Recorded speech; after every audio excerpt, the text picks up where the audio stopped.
శ్రీ గురుభ్యో నమ. మన సనాతన ధర్మంలో ప్రతి ఒక్క ఆపదలు గురించి చెప్తూ ఈ ఆపదలు వచ్చినప్పుడు ఎటువంటి పరిహారాలు చేసుకోవాలి అనే దాన్ని మనకు శాస్త్రంలో చెప్తూ వస్తుంది. ఇప్పుడు చాలామంది అంటే తప్పు చేయకుండా కూడా శిక్షను అనుభవిస్తూ ఉన్న వాళ్ళు చాలామంది మనకు లోకంలో కనిపిస్తూ ఉన్నారు. లేదా ఇబ్బందులు పడుతూ అంటే వాళ్ళు తప్పు చేయకుండా మన పురాణాల్లో లేదంటే మన ఇతిహాసాల్లో దీంట్లో చూస్తూ ఉన్నప్పుడు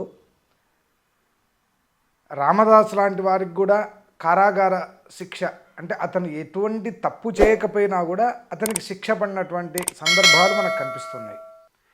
ఈ విధంగా ఉన్నప్పుడు కారాగృహంలో ఉంటే వాళ్ళు బయటికి రావాలి, ఆ కేసు నుంచి విముక్తి రావాలి, లేదంటే వాళ్ళకి బెయిల్ దొరకాలి.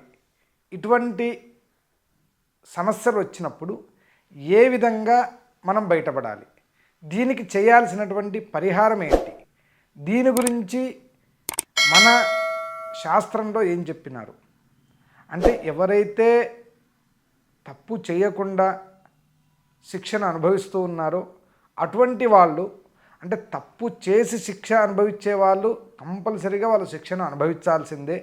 దీంట్లో ఎటువంటి సంశయమూ అవసరం లేదు.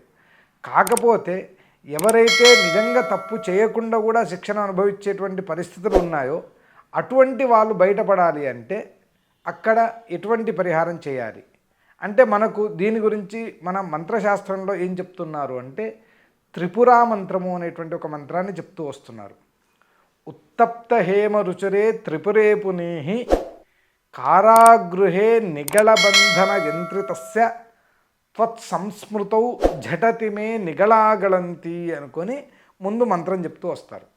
అంటే ఎవరైతే త్రిపురా మంత్రం అనేటువంటి ఒక మంత్రాన్ని జపం చేస్తారో లేదంటే జపాన్ని చేయిస్తారో, ఏ వ్యక్తి గురించి అయితే ఈ జపం చేయబడుతుందో ఆ వ్యక్తి కారాగృహే నిగళబంధన యంత్రితస్య కారాగృహంలో చైన్లతో బంధించి పెట్టినా కూడా అతను ఆ కారాగృహం నుంచి బయటికి వచ్చేటువంటి పరిస్థితులు ఆ త్రిపుర అమ్మవారు మనకు కలగజేస్తూ వస్తారు అనేది శాస్త్రవచనం.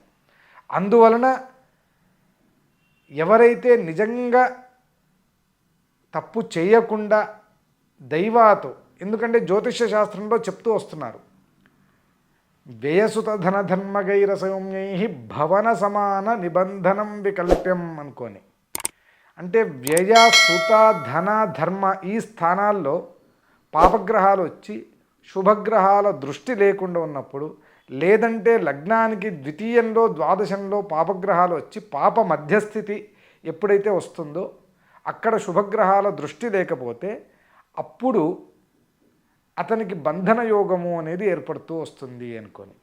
అంటే కేవలం బంధనము అనేదానికి అరెస్ట్ అనే కాదు, కొన్నిసార్లు వాళ్ళను బంధించి పెట్టడము లేదంటే గృహ నిర్బంధము ఇటువంటివి చాలా జరుగుతూ వస్తుంటాయి.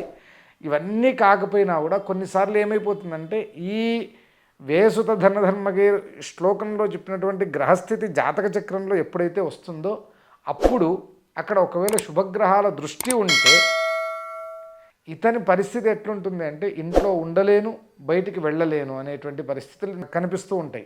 అంటే అతనికి ఇంట్లో ఉంటే ఏం చేయాలో అర్థం కాదు, బయటికి పోయి ఆ సమస్యల నుంచి ఎట్లా బయటపడాలనో అర్థం కాదు. ఒక విధంగా చెప్పాలంటే తాడు లేకుండా కాళ్ళు చేతులు కట్టేసినటువంటి పరిస్థితులు ఏర్పడుతూ ఉంటాయి. ఇటువంటి సమస్యలు ఉన్న ప్రతి ఒక్కరూ కూడా ఈ త్రిపురా మంత్రాన్ని యోగ్యులైనటువంటి పండితుల ద్వారా జపం చేయిస్తే ఈ సమస్యల నుంచి మీరు బయటపడేదానికి సాధ్యమవుతూ వస్తుంది.